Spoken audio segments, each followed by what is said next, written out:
지금 뭐 AI 드론 뭐 이게 화두인데 저번에 뭐 그쪽 관련해서 뭐 그 언론에 글도 쓰고 그러셨잖아요. 우리 전군에 드론봇이 보급될 때까지 열심히 쓰겠습니다. 밀리터리 사이언스의 신비한 만남 본게임 오늘도 본영으로 곧장 진격해보도록 하겠습니다. 안녕하세요. 저희는 본게임 2의 MSG입니다. 오늘의 주제 영상을 통해서 먼저 보시죠.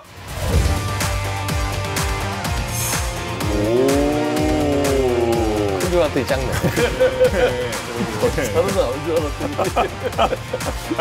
뭐 크다고 다 좋은 건 아니니까요. 상황에 따라 작은 게. 오, 방금은 탱크형. 이건 이제 견마형. 예. 그럼 우리 군인데요? 오, 그러게.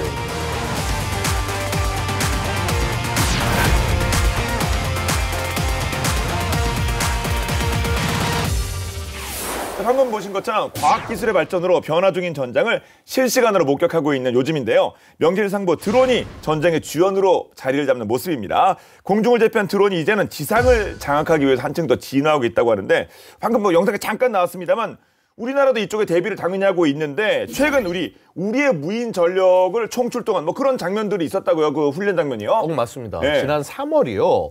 그 한미 연합 연습 프리덤 쉴드, 그러니까 자유의 방패 훈련의 일환으로 대량 살상 무기 WMD 제거 훈련을 실시했습니다. 대량 살상 무기 Weapon of Mass Destruction, 그러니까 WMD, 이거를 우리가 줄여서 부르는 말이 있어요. C번이라고 합니다. C번. CBRNE.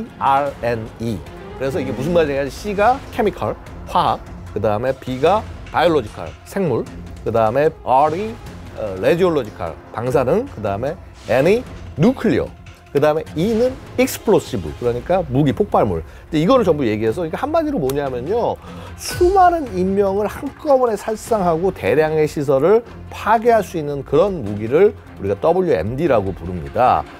뭐 탄저균, 천연규, 뭐 패스트 등 다양한 생물 무기를 생산할 수 있고, 화학 무기는 물론 지금 핵탄두도 기하급수적으로 늘리겠다고 얘기하는 나라 어딥니까? 저쪽인데요. NK 북한.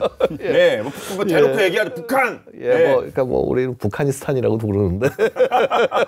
이거 스탄 쪽으로 기분 나쁘지게. 이게 그냥 죄송합니다. 그냥 북한. 북한인데요. 특히 그 북한의 핵 미사일 고도화가 이루어지면서 한미 군 당국은 WMD 제거를 정말 중요한 임무라고 생각을 하고 맨 우선순위를 올려놓고 있습니다. 그래서 이 관련 훈련을 2009년부터 꼬박꼬박 해오고 있고요. 근데 하지만 이제 올해 그 WMD 제거 훈련이 과거와 다른 점은 언론에 이 훈련 내용이 최초로 공개됐다는 겁니다. 그리고 그래서 그 덕분에 이 훈련에 동원된 다양한 무인 전력, 드론봇들을 볼 수가 있었던 거죠. 정식 명칭은 화생방 종합훈련장인데 북한의 생물 화학 연구 시설하고 핵 연구 시설을 고스란히 재현을 했다고 해요. 이번 훈련에는 우리 군 제25 보병사단과 미 제2보병사단, 또 한미 연합사단이 참가를 했는데 특히 25사단은 육군의 워리어 플랫폼하고 그다음에 드론봇을 구현한 아미 타이거 이제 시범 부대거든요. 그래서 육군이 보유한 무인 전력이 이번에 대거 등장을 했다라는 것이고, 가장 먼저 앞장선 건 정찰 드론이었고 북한의 WMD 의심 시설을 이렇게 뒤지면서 주변 정황 그리고 주변 병력 주둔을 상황을 확인해서 아군에게 알리는 거고, 그런 다음에 K2 소총을 단 그 소총 조준 사격 드론이 저걸 제압하면서 진입 부대를 엄호를 하는 거고요. 사격하는데요? 예, 맞습니다. 소총을 장착한 옥타콥터, 그러니까 멀티콥터. 이거 전투복이 좀 세련되신 것 같기도 하고. 이게 바로 우리 워리어 플랫폼입니다. 그래요? 이게 실제 우리 장병들이 착용하는 워리어 플랫폼이군요. 그리고 통로가 확보되고 나면 이제 원격 사격 통제 체계 RCWS를 장착한 다목적 무인 차량은 물론이고 또 주 야간 촬영 카메라가 붙어 있는 다족보행 로봇이 다 함께 진입을 이제 하면서 작전을 수행하게 되는 거죠. 이제 경마형 로봇. 문 열고 네가 가. 이거 솔직히 그거 잘 쓰네. 아니 보통은 이제 하나 둘 셋 프리치 하면서 들어가면 되고 그건 우리 장병들이 들어가야 되는 거 아니에요? 일단 이제 경마 로봇을 먼저 보내서 이제 정찰을 시키고 안전 여부를 확인하면서 또 들어가죠. 그렇죠. 연합작전이었는데 지금 방금 말씀해 주신 건 이제 우리 쪽 그 전력이었고, 그럼 미군 쪽은 뭐 어떤 것들이 나왔나요? 그러니까 이제 미군은 그 북한의 그 지하 핵 시설을 제열한 그 WMD 연구 시설에 진입하기 전에 팩봇을 먼저 투입을 했어요. 좀 조그매 보이는데요. 예, 이 팩봇은요 군사용 로봇의 대명사라고 불리는데요. 그 정도예요? 예, 이게 이제 어떻게 하냐면 2001년 9.11 테러 기억하시죠? 그때 이제 테러 현장의 인명 구조를 도우면서 이름을 알렸고요.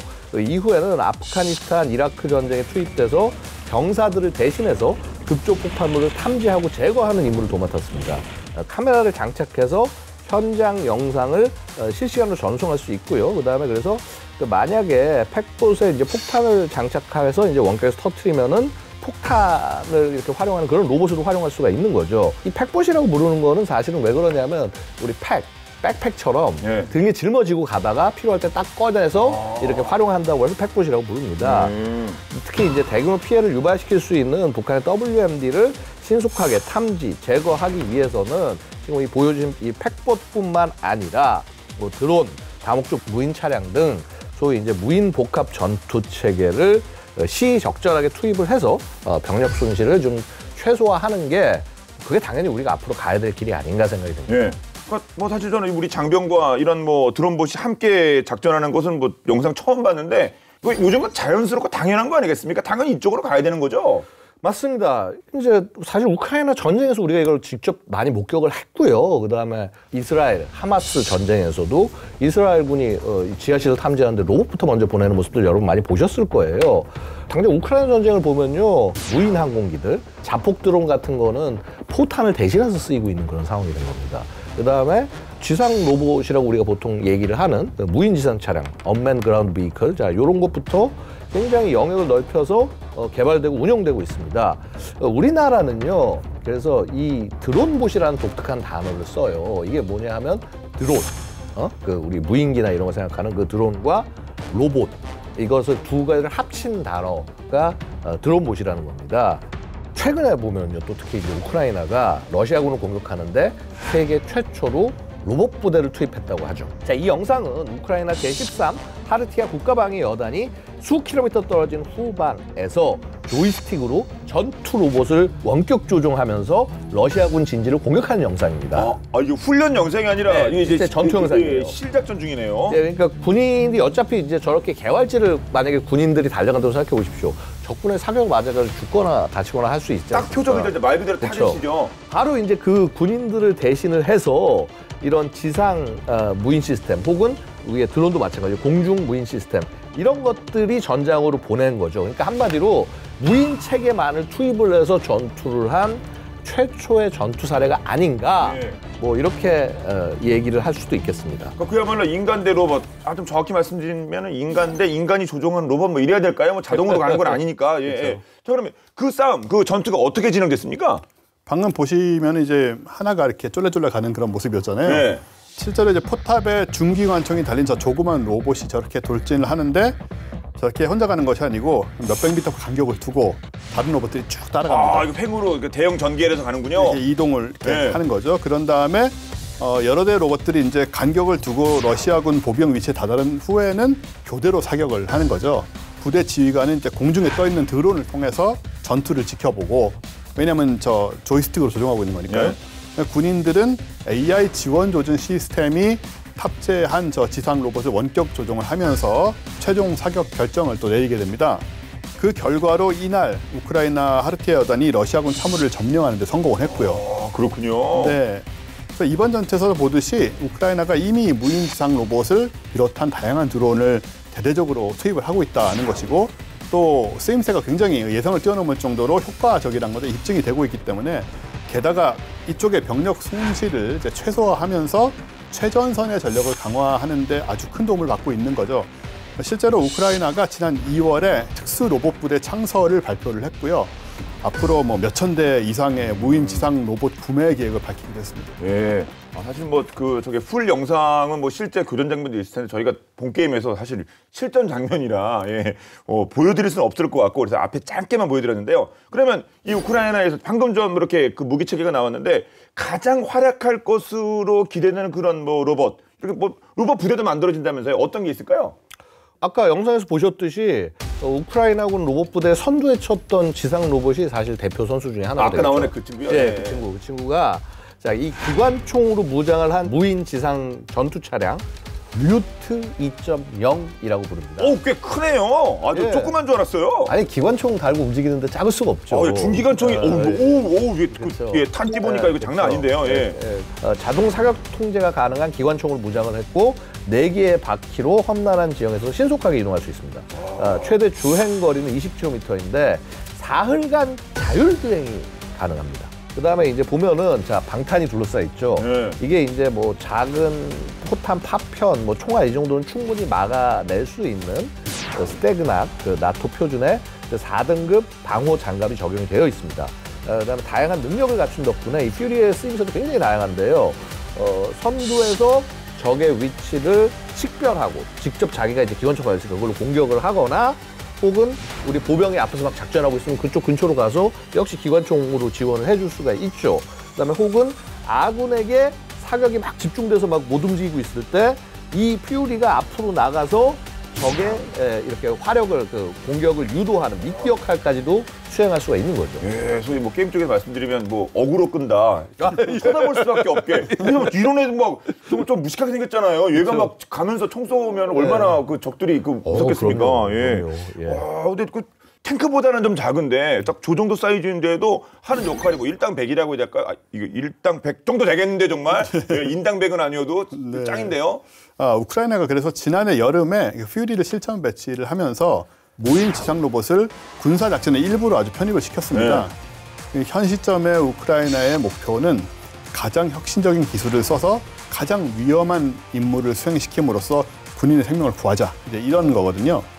전쟁이 계속 장기화되니까 병력 부족 현상이 실제로 일어나고 있는 상황이고, 퓨리가 그래서 더 이상 보병을 뭐 지원하는 이런 수준이 아니라 전투병으로 활용이 되고 있다, 이렇게 볼 수 있고요.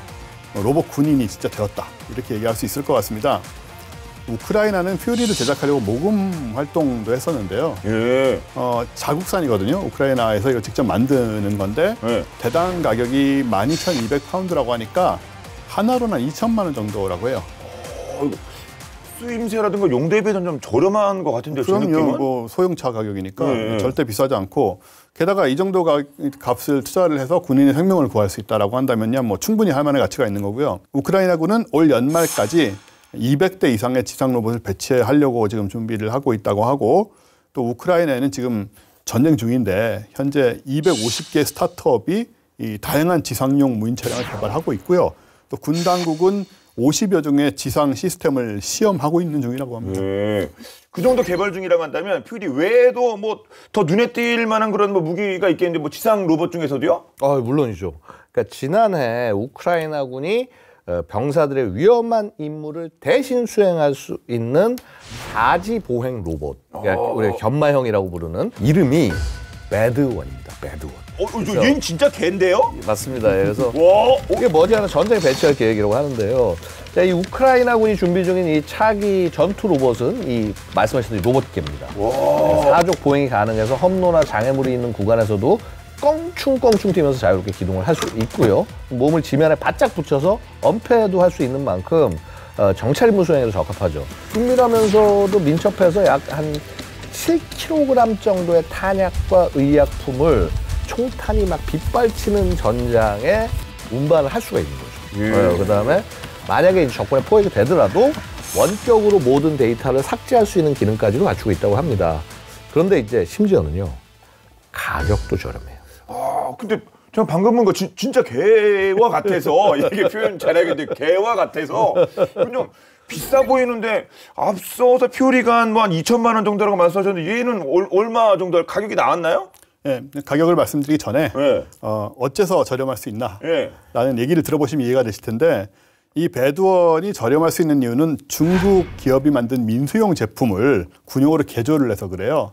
아, 이미 뭐 뼈대나 이런 것들은 안에 드는 시스템은 다 있는 거군요. 네, 이거 중국의 글로벌 전자 상거래 플랫폼 유명한 데들 아실 텐데. 네, A입니까, M입니까? 뭐 여러 가지 있죠. 일단 A 쪽인 것 같습니다. A 쪽, 예. 예, 뭐 T도 있고. 그렇죠, 예. 근데 거기 들어가면 있는 유사한 상품과 거의 같은 모델로 보여집니다. 그래요? 근데 거기 들어가면 이제 저가 모델 같은 경우는 60만 원이면 구매가 되거든요.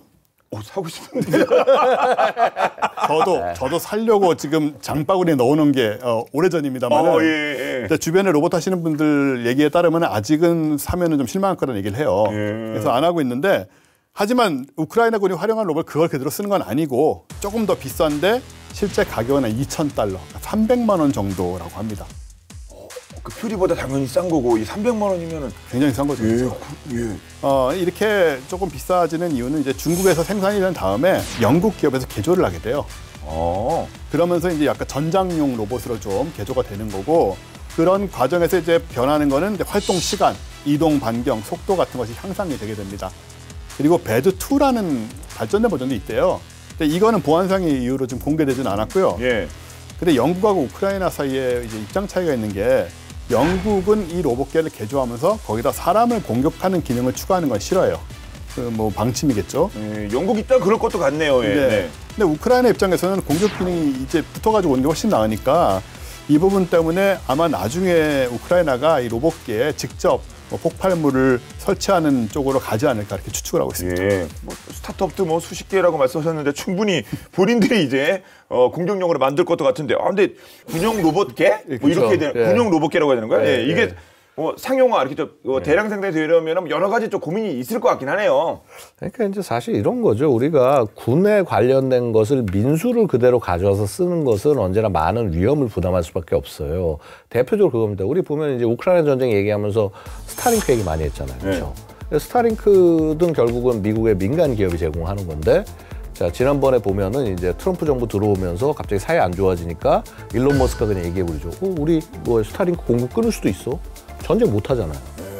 그러니까 마찬가지로 이렇게 중국산 로봇계를 지금 가져와가지고 하는 건데 중국이 이거 안 되겠는데 이거 수출 제한해야겠는데 이래버리면 공급이 막히게 되는 거죠. 중국 거 안 된다. 그러면 이제 소위 이제 서구 쪽의 기업의 로봇계 이제 소위 이제 그 견마형 로봇 이거 살려고 그러면 가격이 만만치가 않아요. 그러니까 가장 이제 대표적인 그 보스턴 다이나믹스 이거 이제 사실 우리 그 H 기업에 지금 이제 소유가 되지 않았습니까? 자, 근데 어쨌거나 이 보스턴 다이나믹스가 개발한 이 견마형 로봇이 이게 사실 제일 유명해요. 세계에서 제일 유명한데 이게 7만 달러 이상입니다. 가격 차이 많이 나는데요. 아까 300만 원이었는데 하나 1억 원이 넘어요. 30배 이상이네요. 그러니까 중국산과 가격 경쟁이 불가능하죠. 그러니까 저가형 로봇계를 확보하지 못한다. 우크라이나군의 그 지상무인 전력 확대 계획 자체가 제동이 걸릴 수밖에 없는 거죠. 게다가 이제 혹시라도 이 로봇계에 탑재된 무선 조종 기능 이거를 만약에 중국 쪽에서 통제를 한다, 장악한다. 그래서 관련 정보를 빼내간다. 이것도 우려할 지점이 될 수밖에 없는 거고요. 그래서 하여튼 뭐 우크라이나는 이런 점들을 다 우리 알고 있다, 고려하고 있고, 근데 이거 다 바탕에서 우리가 지금 이 새로운 로봇계를 개조하고 있다. 뭐 이렇게 얘기는 하고 있습니다. 그래서 우크라이나는 그냥 이제 본인들의 계획대로 지상 작전 수행용 무인 전력을 이렇게 확대한다 이렇게 뭐 발표하고 있는데, 그럼 뭐 그 외에 다른 나라도 이렇게 뭐 지상 로봇을 준비하거나 아니면 뭐 써서 활용하는 그런 나라 또 있겠죠? 뭐 당연히 중국이겠죠. 그쪽 오리지널이네요, 그럼요. 다른 나라가 사가고 있으니까. 원조인데 원조. 중국은 심지어 이제 자동 소총을 장착한 로봇계를 선보이고 있는데, 지난 5월에 캄보디아와 실시한 군사훈련 질룽 2024의 일부에서 선을 보였습니다. 근데 이 국가 간 연합훈련의 로봇계가 등장했다는 거는 그만큼 관련 기술이 많이 이제 무르익었다, 이런 중국의 좀 자신감이 보이는 대목이죠. 지금 보시면 두 종류죠. 하나는 돌격소총 장착됐던 아까 사격이 가능한 전투용이고, 얘가 그렇죠. 그 다음에 총 없는 정찰용이 있는데, 저런 식으로 사실은 뭐 부대의 일원이 돼 있는 상태나 다름이 없고, 뭐 빠르게 전진하고 뭐 총 쏘면서 이렇게 빠르게 걷고 이런 모습들 다 선보이고 있고요. 무게는 한 50kg 정도라 소총은 물론 로켓포도 장착을 할 수가 있습니다. 그래서 시가전 능력이 굉장히 높다라고 할 수 있고, 정찰용 버전은 중량 15kg, 그리고 4D 광각 인식 시스템이 장착이 돼 있고요. AI 기반으로 장애물 우회하고 자체적으로 정찰 경로를 선택할 수도 있다고 해요. 그래서 이미 중국군에게 로봇계는 좀 새로운 구성원으로 받아들여지고 있는 그런 분위기라고 합니다. 예. 그 전부터 원쌤 중국의 과학 기술은 엄청나게 발전을 했다. 특히 우주 쪽은 더 그렇고 그런 말씀 여러 차례 강조하셨잖아요. 네네. 그럼 이 지상 로봇 이쪽도 다른 나라에 비해서 분명히 경쟁력 있는 그런 상태입니까? 속도가 굉장히 빨라서 예. 사실 한 달에 하나씩 영상이 나오거나 그보다 더 빨리 새로운 영상이 나오는 수준이에요. 영상이 나온다면 뭔가 변화가 있으니까 나왔을 거 아닙니까? 그렇죠. 예. 특히 이제 중국의 로봇 기업인 유니트리 로보틱스가 이런 영상을 빨리빨리 내보내는 걸로 유명한데 얘가 오. 지금 B2W라는 거거든요. 이거 CG 아니에요, 이거? 이 유니트리 로보틱스의 로봇들 동작이 화려하기로 유명한데 거의 비보이 수준인데요? 브레이크 비보시라고 해야 되나? 같고. 오! 지금 바퀴하고 다리의 이제 장점을 둘 다 가지고 있다라고 얘기할 수 있고요. 와, 저런 관절 갖고 싶네요. 우린 절대 안 됩니다. 예, 그러니까 우리 본게임 분들 관절 불편하시죠?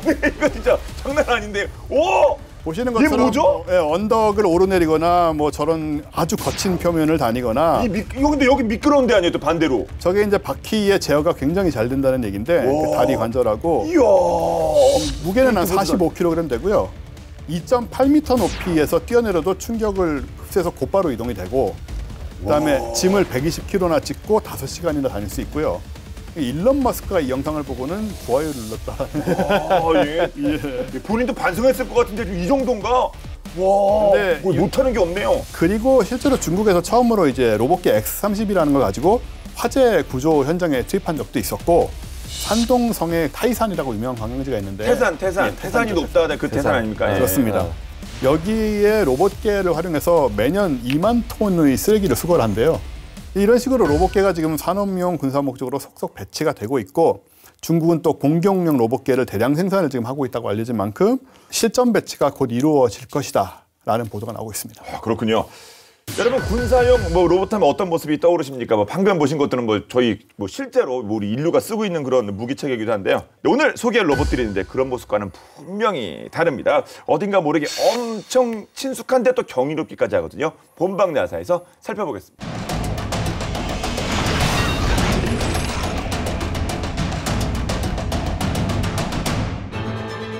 여러분, 동물의 왕국 같은 다큐멘터리 즐겨보시나요? 수백 미터 위에서도 먹잇감을 정확하게 찾아내는 독수리, 순식간에 초원을 가로지르며 질주하는 치타, 눈 깜짝할 사이에 주변 환경과 완벽히 동화되는 카멜레온까지 보고 있으면 동물들의 경이로운 능력에 입이 떡 벌어지곤 합니다. 그런데 동물들의 이런 놀라운 능력들을 복제해 로봇으로 만들려는 시도가 이루어지고 있다고 하는데요. 대체 동물들의 어떤 능력들이 로봇으로 재탄생되고 있을까요?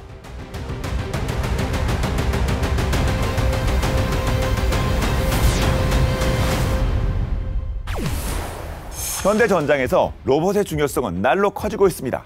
폭발물 제거부터 정찰까지 인명피해를 줄이고 작전 효율성을 높이는 핵심 전력으로 떠오르고 있죠. 하지만 험준한 산악지대나 시가지의 복잡한 건물 내부와 같은 새로운 전장 환경이 부각되면서 로봇 사용의 한계가 발생하기 시작했는데요. 이에 과학자들과 군 관계자들은 해답의 실마리를 찾아 헤매기 시작했습니다. 그리고 마침내 의외의 곳에서 답을 찾아냈는데요. 바로 동물이었죠. 지구상의 생명체들은 우리가 상상하기 어려운 수억 년이라는 시간 동안 진화라는 이름의 혹독한 생존 경쟁을 거쳐왔는데요. 그 과정에서 각자 자신이 처한 환경에 가장 잘 적응하고 가장 효율적인 방식으로 살아남는 방법을 스스로 터득합니다. 예를 들면 적은 에너지로 하늘을 나는 새나 물의 저항을 최소화하며 빠르게 헤엄치는 물고기, 작은 몸으로 복잡한 지형을 자유롭게 이동하는 곤충처럼 말이죠. 그래서 과학자들은 생존과 임무 완수에 가장 최적화된 동물들의 형태와 기능을 그대로 카피해 생체 모방형 로봇을 만들게 됩니다. 그렇다면 어떤 동물들이 강철 로봇으로 탄생했을까요? 기존 무기의 한계를 극복하기 위한 생체 모방 로봇 연구에 가장 적극적으로 나선 곳은 미국의 고등연구계획국 다르파였는데요. 다르파는 미래 전장의 판도를 바꿀 혁신 기술 개발을 목표로 2000년대 초반부터 생체 모방 로봇 기술에 잠재력에 주목하고 다양한 연구 프로그램을 지원했죠. 그 대표적인 결과물 중 하나가 바로 사족 보행 로봇 빅독입니다. 빅독은 울퉁불퉁하거나 덤불이 우거진 지형, 눈 덮인 언덕 등 군인의 무거운 장비를 대신 실어 나르는 용도로 설계되었는데요. 개, 염소, 말과 같이 네발 동물들은 험준하거나 복잡한 지형에서도 넘어지지 않고 안정적으로 이동할 수 있도록 신체 구조와 보행 방식 등이 자연스럽게 최적화되었는데요. 이러한 네발 동물들의 뛰어난 기능성과 지형 적응성을 본떠서 군사용 로봇인 빅독 역시 4개의 다리를 가진 형태로 만들었죠. 약 1m의 키에 1.1m의 길이, 109kg의 무게를 가진 빅독은 움직임 또한 진짜 개와 흡사했는데요. 서기, 웅크리 앉기, 심지어 포복 자세까지 가능했고 빠른 걸음으로 이동하는 것은 물론 시속 11.2km까지 달릴 수도 있었습니다. 심지어 뛰어오르기도 가능했죠. 특히 내장된 자이로스코프와 각종 센서, GPS 등을 활용해 실시간으로 균형을 잡는 능력은 놀라움에 가까웠는데요. 때문에 옆에서 누가 강하게 밀거나 팔로 차도 순간적으로 균형을 되찾아 원래 상태로 돌아가는 명장면을 연출하기도 했습니다. 이후 빅독은 미 해병대의 혹독한 테스트를 거치며 실전 배치 가능성까지 진지하게 검토되었는데요. 하지만 예상과 달리 빅독은 군 도입에 실패하고 맙니다. 이유는 소음 때문이었죠. 빅독은 가솔린 엔진을 사용했는데 이때 발생하는 모터 소리가 너무 컸는데요. 뿐만 아니라 복잡하고 정밀한 부품들이 거친 야전 환경에서 쉽게 고장나고 정비 또한 까다롭다는 문제점까지 제기되었죠. 비록 군에 도입은 되지 않았지만 개발 과정에서 얻어진 핵심 기술은 후속 로봇을 개발하는 데 중요한 발판이 되었다고 합니다. 그리고 하늘을 나는 새를 모방하려는 시도 역시 활발한데요. 2018년 중국에서는 실제 비둘기와 상당히 유사한 외관을 가진 로봇이 등장합니다. 도브라는 이름의 이 드론은 날개 길이 약 50cm, 무게 200g, 최대 시속 40km로 약 30분간 비행할 수 있다고 하는데요. 이 비둘기 드론의 가장 큰 특징은 프로펠러 없이 실제 새처럼 날개를 퍼덕이며 비행한다는 점이죠. 덕분에 급강하거나 활공하는 등 자연스러운 비행이 가능하다고 합니다. 실제로도 외형이 정교해서 진짜 비둘기 떼 사이에 섞여 날아다녀도 육안으로는 구분이 어려울 정도라고 하는데요. 감시 능력을 강화하기 위한 목적으로 개발되었지만 완벽한 위장술 덕분에 지상 레이더의 탐지를 피하는 데도 큰 도움이 될 것으로 기대되고 있습니다. 지상과 하늘을 살펴봤으니 이번엔 바다로 갈 차례죠. 푸른 바닷속을 유유히 헤엄치는 포식자 로봇 고스트 스위머입니다. 미 해군이 개발한 이 로봇은 보이는 그대로와 같이 상호의 외형과 움직임을 그대로 본뜬 수중 드론인데요. 길이 약 1.5m에 무게는 45kg이며 수심 25cm 얕은 곳에서부터 최대 91m 깊이까지 운영이 가능하다고 합니다. 무엇보다 실제 상어처럼 물속에서 거의 소음 없이 조용히 움직인다는 것이 가장 큰 특징인데요.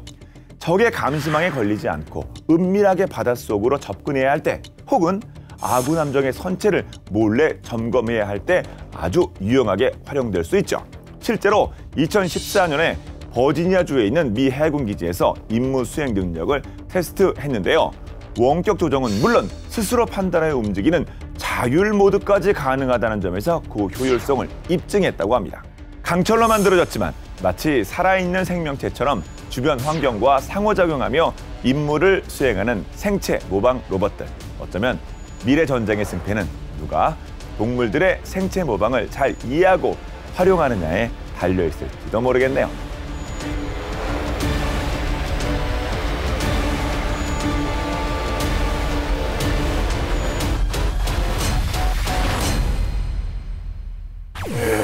그래서 동물 카피한 생체 로봇 굉장히 많잖아요. 보면 이제 그 시속 47km?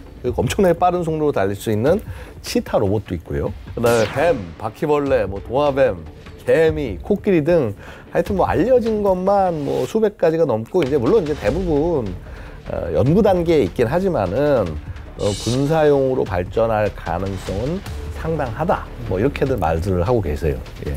사실 저런 움직임들을 공학적으로 구현하는 게 굉장히 어려운데 특히 이제 새나 곤충들, 곤충이 비행은 가장 잘하는 동물이거든요. 오히려 새보다도 그렇죠. 뭐 회전 반경이라든가 이런 것들 비교가 안 되지 않습니까? 목이 막 진짜 목이 완전 움직임을 예측할 수 없잖아요. 예. 훅훅훅 막 이런 식으로 그러니까요. 공간 이동하듯이 그런 식으로 날파리.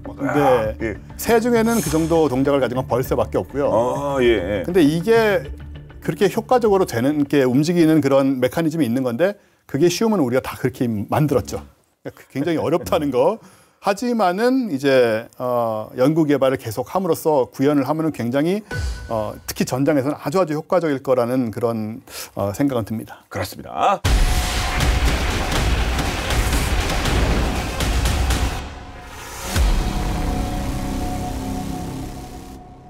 다시 본론으로 돌아와서요.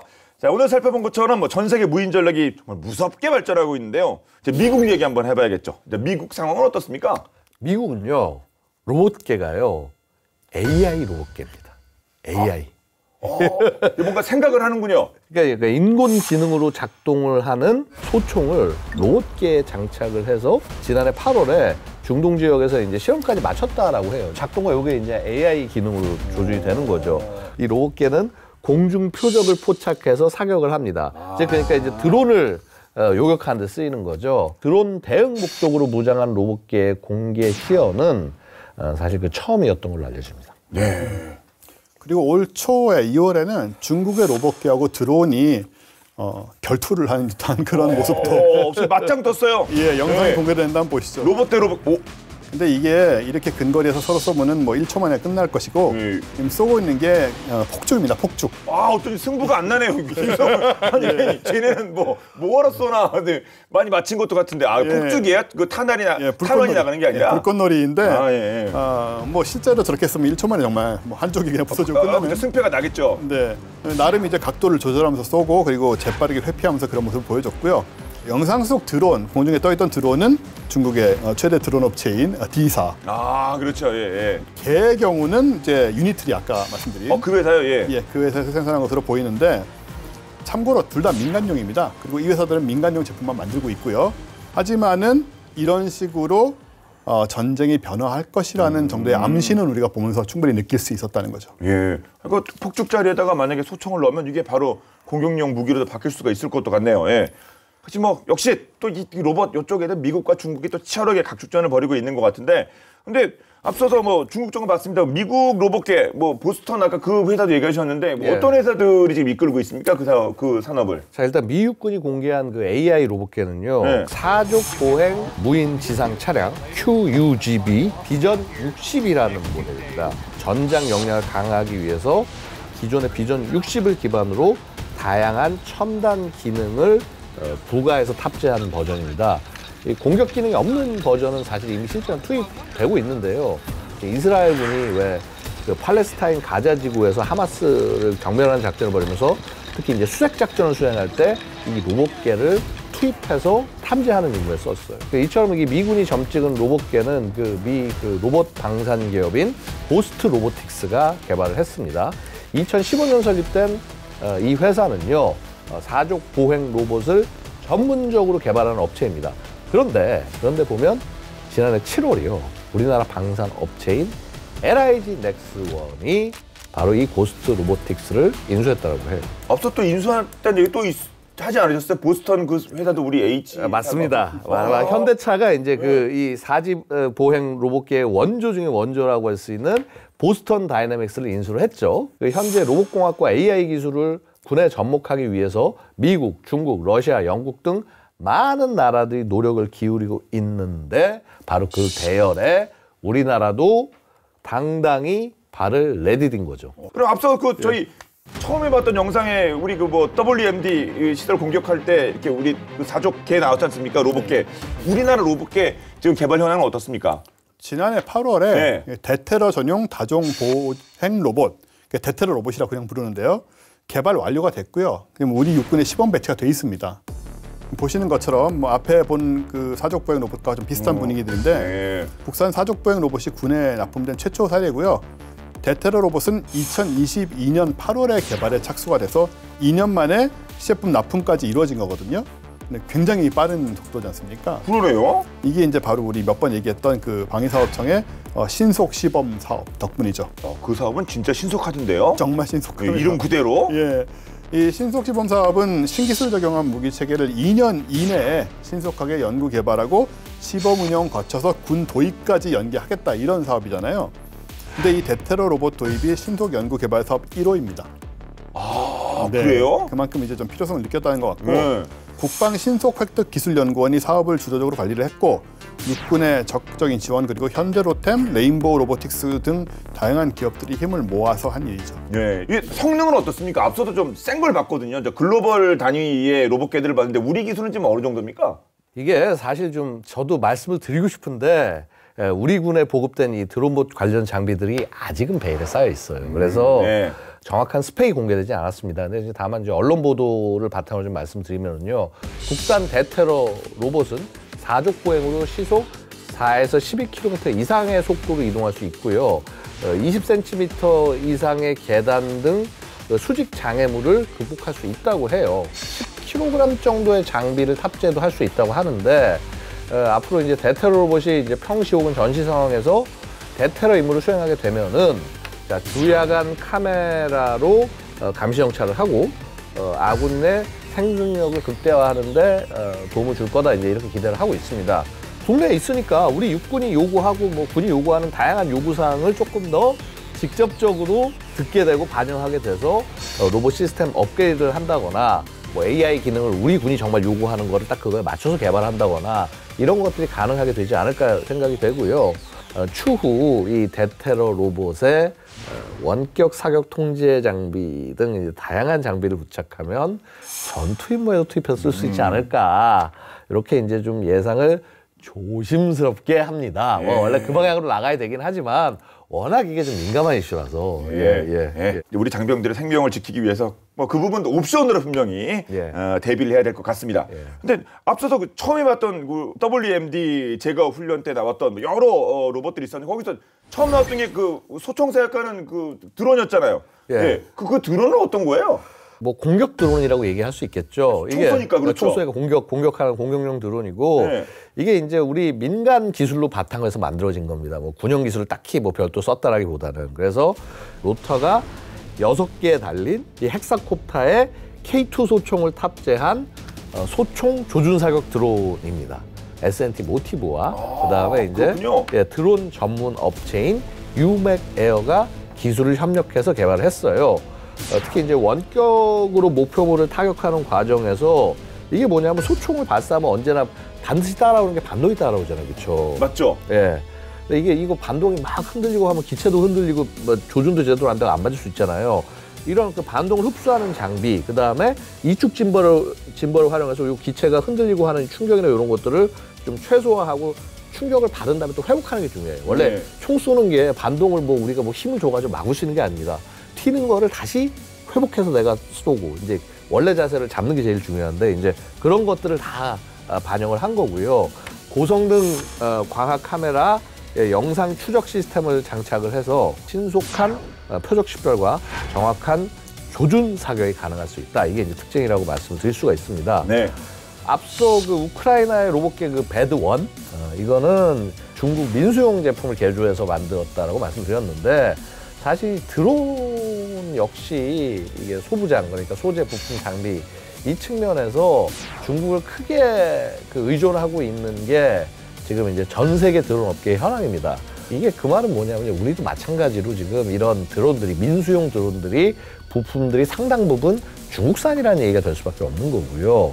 이 부분들을 어떻게 극복할 거냐, 즉 자체 드론 소부장 산업을 키워내야 된다. 이제 이런 게 굉장히 큰 과제가 돼 있고 사실은 지금 이제 중국 부품 들어오는 드론 같은 것들은요 미국에 수출 못해요. 특히 그렇겠군요. 이제 수출 못하고 그다음에 특히나 군하구 쪽에서는 만약 그런 게 섞여 있다 그러면은 좀 되게 거부해요. 그래서 이제 예를 들어 이런 거죠. 미군하고 한국군이 주한미군 같이 작전을 하는데 미국에서 만약에 야 그 드론 저거 야, 중국제 부품 써가지고 만들었네. 야, 이거 너를 정말 통제할 수 있어? 야, 우리 이거 작전하기 좀 곤란한데? 이런 상황이 되지 말라는 보장이 없는 겁니다. 이게 지금 아까 말씀드렸던 S&T 모티브랑 이제 유메게어라는 업체가 둘이 같이 간다는데 이게 장점이 뭐냐면 S&T 모티브 같은 경우는 소총 만드는 회사잖아요. 소총만 만드는 회사도 아니거든요. 거기는 그쵸. 예, 많은 것들 할 수 있는 회사 아닙니까? 예, 사실 이제 예전에 이제 차량 자동차 부품도 차량의 쇼 옵소버 같은 거 이제 완충 장치 이런 거 부품들 굉장히 많이 만들었으니까 여기 기본적으로 기계 가공을 하는 회사예요. 그러니까 결국 여기가 뭐냐 하면은 사실 드론 소부장도 될 수 있는 회사거든요, 이 회사가. 그러니까 이제 이런 것들을 잘 활용을 해서 이제 대량 양산 체제로 가야 된다. 왜냐면 이게 미국이라든가 우리 서구의 많은 국가들이 또 요구를 하는 게 야, 중국 그럼 대신에 드론 소부장 할 때가 어디서 할 거냐.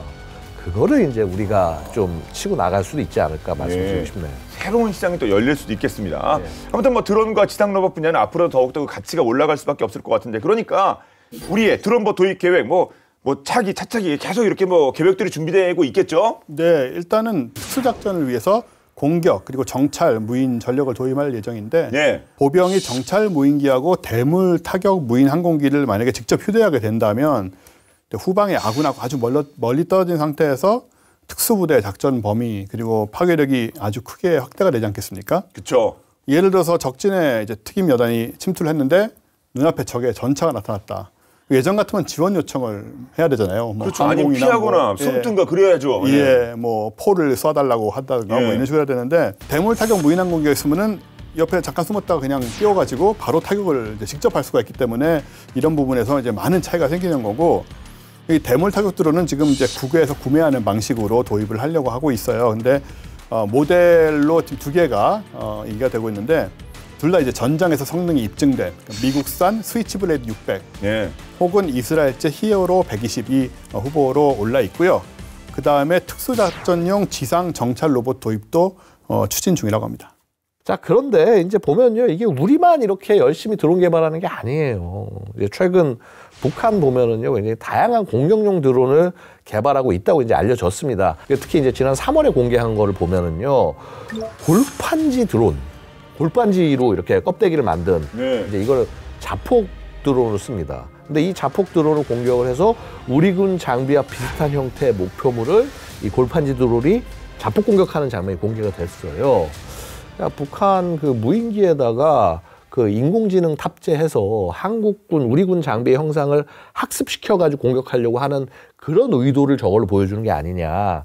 뭐 이렇게 나오는데 북한 지금 우크라이나 전쟁 경험을 그대로 지금 바탕을 해서 그거를 자국군에다가 지금 이제 계속 보급하고 있단 말이에요. 실전 경험은입니까? 또 빠르게 적응한다면서요, 북한군이. 그러니까요. 이제 계속 드론 공격에만 당하다가 이제 어떻게 하면 드론 공격을 어떻게 반격을 할지도 하고 그다음에 심지어 러시아군이 쓰는 그런 드론들을 잘 활용을 해서 드론과 같이 전장에 들어가서 싸우는 이런 법까지 숙달하고 왔단 말이에요. 당연히 우리도 가만히 있을 수가 없죠. 네. 그래서 이제 국내 자체 개발을 통해서 드론의 대량 생산과 구축이 필요하다라는 판단 하에 500억 원의 예산을 투입해서 중형급 자폭 드론의 개발을 서두르고 있는 중이라고 합니다. 네. 정말 이 드론 부분 보강에 어떤 박차를 더 가야 될 것 같은데 그럼 현 시점에도 두 분 생각하시는 이런 드론이 우리 군에 가장 필요하다. 좀 이렇게 뭔가 좀 안을 좀 제시해 주신다면 어떤 게 가장 필요하다고 보십니까? 일단은 AI 쪽의 개발이 좀 잘 될 것 같다는 생각이 드는데 왜냐하면은 그 전파 환경 문제도 있고 뭐 여러 가지 조건으로 봤을 때 그리고 AI가 제대로 활용이 되면은 굉장히 효과적이기 때문에 지금 AI 발전 속도들이 여기에 이제 같이 들어가야 된다고 생각을 하는데 단지 한 가지 문제는 AI는 지금 기본적으로 사람을 표적으로 발사를 스스로 결정을 못하게 지금 합의가 대충 돼 있어요. 그렇죠. 그걸 뭐 모랄이라고 해야 되나 하여튼 뭐 그런 게 있죠, 원칙이. 뭐 어쨌든 간에 사람을 상대로 얘가 다니면서 사람이 나타났다 내가 쏴야지 하고 결정하고 방아쇠를 당기는 거 이런 부분들을 어떻게 할 것이냐라는 거는 계속 좀 예민하게 좀 우리가 살펴야 될 부분이긴 합니다. 네. 그러니까 말씀하신 부분이 이제 UN 군축위원회에서 그걸 갖고 굉장히 많이 논의를 하고 있고 이제 국제 규범을 만들자고 하는데 쉽게 만들어질 리가 없습니다. 그러니까 이게 당연히 AI로 가야 돼요. 그리고 그거 써야 되는데 그때까지 기다릴 수 없다는 겁니다. 당장 지금 우리가 쓸 수 있는 드론이 뭐냐. 이게 이제 시범 부대가 아니라 이제 이거를 빨리 확산을 해서 당장 써야 될 거 아닙니까? 병력도 계속 줄어가는데. 그래서 저는 늘상 중요한 거는 뭐냐면 쓸 수 있게 상태를 해달라. 당장. 다양한 것들을. 그래서 이 부분을 좀 해결해 주실 필요가 있다라고 말씀드릴 수 있어요. 예. 두 분 끝으로 한 말씀씩 부탁드리겠습니다. 예, 제가 제일 드리고 싶은 말씀은 이겁니다. 드론은요. 장비가 아니라 소모품입니다. 얘를 상전처럼 머리 위에 얹고 사면 안 된다는 거예요. 근데 우리 군에 좀 약간 그 못된 특성이 저는 좀 있다고 보거든요. 보면 이렇게 뭐 장비나 이런 거 오면은 막 그거를 막 어떻게든 막 뭐 대장 관리가 중요하지 실제 어떻게 쓰고 운용하고 이런 거보다는 제발 그런 부분을 벗어나서 당장 이거 10만 원, 20만 원짜리 뭐 민수용 이런 걸 쓰더라도 이걸 써서 우리 병사들이 죽지 않고 적을 잘 막을 수 있고 이런 거면 뭐든 쓸 수 있게 그렇게 방향을 바꿔놓는 게 그게 바로 이 드론을 쓰는 의미라는 거다. 사람이 우선이 되기 위해서 드론을 쓰는 거지 드론 때문에 사람이 끌려다녀서는 안 된다 이 말씀을 드리고 싶어요. 네. 특히 아까 보신 그 다족구행 그 유니트리 로봇 같은 그 지형 예를 들어 뭐 언덕이나 뭐 진창이나 다름없이 막 쉽게 다닐 수 있는 이런 로봇들 그 공중에 떠 있는 로봇들은 오래 떠 있지 못하고 또 돌아와야 되는 부분들이 있으니까 드론들은 그런 드론들이 좀 잘 개발이 되면 서로 공중과 이제 땅에서 연계를 하면서 이 DMZ 철책선 지키는 우리 장병들의 상당한 수고를 덜어주게 되지 않을까. 일단은 좀 그런 쪽으로 또 가는 것도 하나의 방법이겠다라는 생각이 듭니다. 네, 오늘 본게임 여기까지입니다. 본게임은 OTT 웨이브와 지니TV의 KFN 유튜브를 통해서 언제든 시청 가능하니까요. 많은 활용 부탁드리겠습니다. 다음 수업도 화끈한 내용으로 돌아오겠습니다. 지금까지 저희는 본게임 2MSG였습니다. 고맙습니다. 그러게요. 그 장비 신선제 딱 갖춰놨는데 모시고 사는 경우 잃어버리면 안 된다. 고장나면 안 된다. 대대장님 오셨는데 이거 와타는데 안 된다. 쓰다가 고장날 수 있는 거 아닙니까? 아니, 그러니까 그게 딱 그냥 딱 그거죠 하면서 그렇게 안 쓰고 모시고 있잖아요. 그럼 윗분 와가지고 와서 이렇게 시범할 때 안 돌아가. 맞아요.